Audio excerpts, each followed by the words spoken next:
इस बुलेटिन के प्रायोजक हैं योगमणि इंस्टीट्यूट ऑफ नर्सिंग। नमस्कार, जबलपुर लाइव में आपका स्वागत है। मैं हूं आपके साथ अंकिता और आइए अब खबरें देखते हैं विस्तार से। कंप्यूटर बाबा के आश्रम में हुई कार्रवाई की आज जबलपुर तक पहुंच गई है। शुक्रवार को प्रशासन ने बरेला में अवैध रूप से निर्माणाधीन कॉलोनी दीवार और गेट पर बुलडोजर चलवाया। बिल्डर कंप्यूटर बाबा का काफी करीबी बताया जाता है। सूत्रों के मुताबिक इस कॉलोनी में कंप्यूटर बाबा का भी पैसा लगा है। अधिकारियों को इसकी जानकारी मिली थी, तब कार्रवाई का पूरा खाका तैयार हुआ। हालांकि अधिकृत तौर पर किसी ने इसकी पुष्टि नहीं की है। बिल्डर नगर एवं ग्राम निवेश सहित अन्य अनुमतियां लिए बिना ही कॉलोनी विकसित कर रहा था। इसके अलावा कंप्यूटर बाबा के भाई को भी नोटिस जारी किया गया है। नोटिस में ग्राम पंचायत की बगैर अनुमति के मकान निर्माण करने का आरोप है।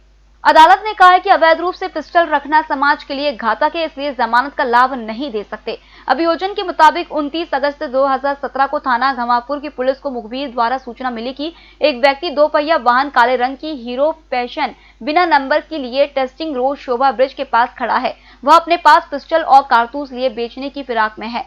इस सूचना पर क्राइम ब्रांच की टीम के साथ मुखबिर सूचना में बताए गए स्थान टेस्टिंग रोड शोभापुर ब्रिज के पास दबिश दी गई। वहां एक लड़का काले रंग की बाइक हीरो पैशन के साथ खड़ा था। वह पुलिस को देखकर भागने की कोशिश करने लगा। जब उस लड़के से पिस्टल के संबंध में दस्तावेज मांगे तो अपने पास कोई दस्तावेज ना होना बताया। लड़के से एक देसी पिस्टल, एक जिंदा कारतूस, एक हीरो पैशन बाइक जब्त कर गिरफ्तार किया गया।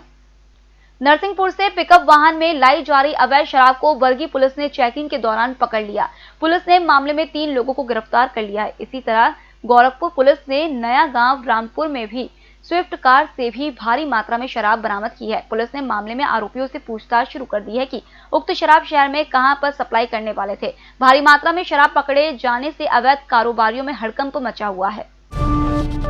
जबलपुर स्थित पाटन क्षेत्र में बिना लाइसेंस के दुकान लगाकर पटाखा बेच रहे कारोबारी को पुलिस ने गिरफ्तार कर पटाखा बरामद कर लिया है। पुलिस की कार्रवाई से पटाखा खरीदने आए ग्राहकों में भी भगदड़ व अफरा तफरी मच गई। पुलिस ने पटाखा कारोबारी के खिलाफ विभिन्न धाराओं के तहत प्रकरण दर्ज कर लिया है। पुलिस से प्राप्त जानकारी के अनुसार पाटन के पुराना बस स्टैंड में पवन नेमा उम्र 28 वर्ष बिना लाइसेंस के पटाखा की दुकान लगाकर बिक्री शुरू कर दी, जहां पर देर रात तक ग्राहकों की भीड़ लगी रही जो पटाखे खरीद रहे थे। इस बात की जानकारी लगते ही पुलिस पहुंच गई, जिसे देख ग्राहकों में भगदड़ मच गई। Yogmani institute of nursing, Jamdar hospital, Jabalpur. Nursing के क्षेत्र में करियर बनाने का सुनहरा अवसर। प्रवेश प्रारंभ BSc nursing, post basic BSc nursing, GNM. पता 198/2 Raigwa, ward number 72, Arihant warehouse के पीछे, पाटन बाईपास चौक के पास, जबलपुर। होटल गौरीशी भोपाल शहर के बीचों बीच स्थित ठहरने की सर्व सुविधा युक्त जगह है।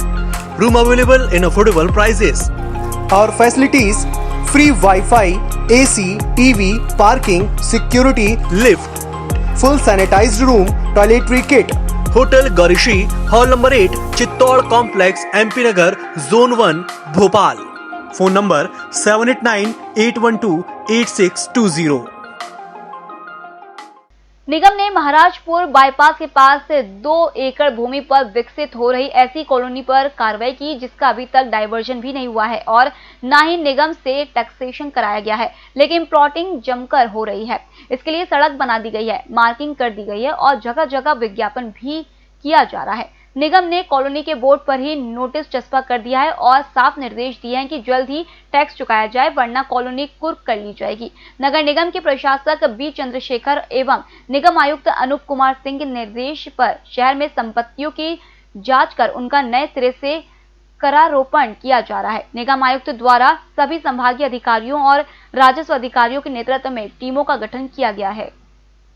चौक स्थित नया मोहल्ला निवासी अब्दुल रज्जाक की 4 मंजिला कनिष्क होटल का अवैध हिस्सा शुक्रवार को तोड़ा गया। 2000 वर्ग फीट में निर्मित होटल का सबसे ऊपर वाला फ्लोर अवैध था। नगर निगम का दावा है कि मामले में नोटिस जारी किया गया था, बावजूद भवन स्वामी ने खुद अवैध हिस्सा नहीं तोड़ा। भवन स्वामी से तोड़ने में हुई खर्च की राशि भी वसूली जाएगी। कार्रवाई का विरोध भी हुआ, लेकिन मौके पर मौजूद भारी पुलिस बल के सामने उनकी एक न चली।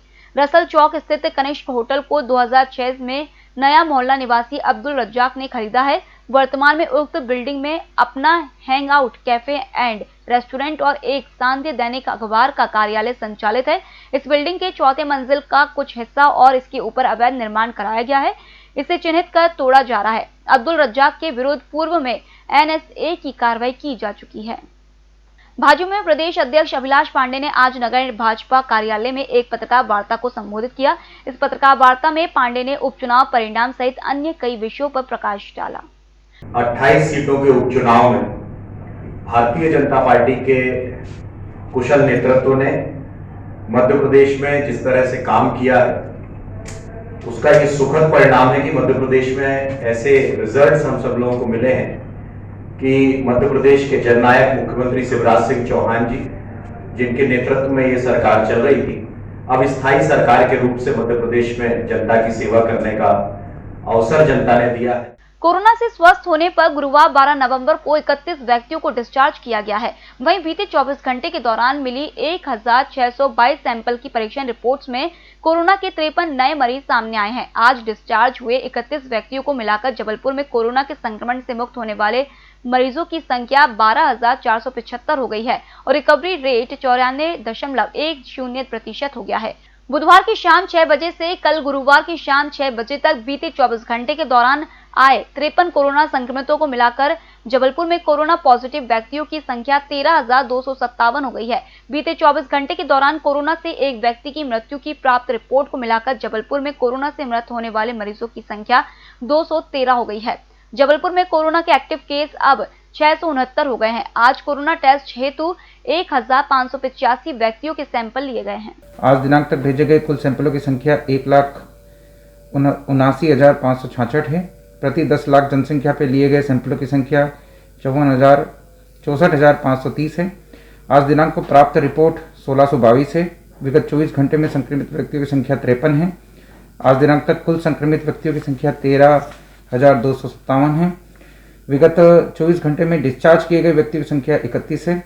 आज दिनांक तक कुल डिस्चार्ज किए गए व्यक्तियों की संख्या 12,475 है। हमारा रिकवरी रेट 94.10% है। विगत 24 घंटे में एक व्यक्ति की कोरोना के कारण डेथ हुई है। आज दिनांक तक कुल मृत व्यक्तियों की संख्या 213 है। वर्तमान में एक्टिव केस जो बचे हैं वो 569 हैं। कुल सस्पेक्ट व्यक्तियों की संख्या 1241 है। कुल कंटेनमेंट क्षेत्र जो एक्टिव हैं वो 20 हैं। संस्थागत क्वारंटीन किए गए व्यक्तियों की संख्या 746 है। होम क्वारंटीन किए गए व्यक्तियों की संख्या 732 है और होम आइसोलेशन में पॉजिटिव मरीजों की संख्या 312 है। हमारे कोरोना और कमांड सेंटर के नंबर हमने दिए हैं जो 24 घंटे उपलब्ध रहते हैं। उनका नंबर है 0761-263-7500 से लेके 505। इन नंबरों पर कोरोना से संबंधित किसी भी प्रकार की समस्या हो तो अवगत कराया जा सकता है।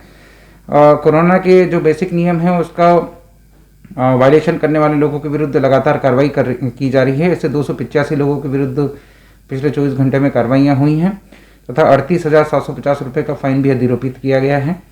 हमने जो बुजुर्ग हैं उन लोगों के लिए, उनकी केयर के लिए एक विशेष अभियान चलाया है जिसे वृद्धजन सुरक्षा अभियान कहते हैं।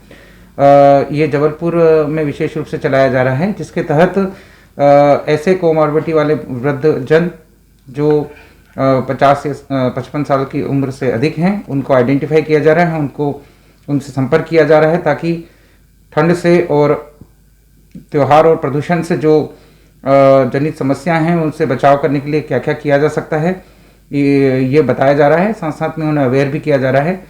मेरा आपसे आग्रह रहेगा कि आपके घर में यदि कोई बुजुर्ग है तो इस समय सर्वाधिक सुरक्षा की व्यवस्था उनके लिए की जानी चाहिए, क्योंकि ठंड भी बढ़ रही है। ठंड से जनित समस्याएं जो हैं वो भी इस समय आती हैं।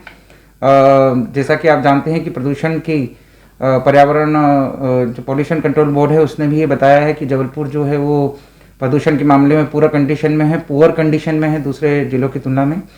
और ऐसी कंडीशन में प्रदूषण के कारण भी कहीं न कहीं श्वसन संबंधी समस्याएं आती हैं, तो इसलिए उस पर भी लगाम लगाना जरूरी है। साथ ही त्योहारों का समय है और इस समय लोग एक दूसरे से मिल रहे हैं, इसके कारण भी संक्रमण फैलने की संभावना बन रही है। आप लोगों को विदित ही है कि पिछले 2-3 दिनों से जो केस पहले आ रहे थे उसकी तुलना में बढ़ना शुरू हो गए हैं। ये एक प्रकार से इंडिकेशन है कि हमें सतर्क हो जाना चाहिए। ये एक प्रकार से चेतावनी है कि हम लोगों को और ज़्यादा सावधानी रखने की आवश्यकता है। इसलिए मेरा आपसे आग्रह रहेगा कि इस ठंड के दिनों में और जो त्योहारों के समय में है इसमें मास्क अनिवार्यता लगाएं। फिजिकल डिस्टेंसिंग का पालन करें। फिलहाल इस बुलेटिन में इतना ही। आप बने रहिए EMS टीवी के साथ। नमस्कार।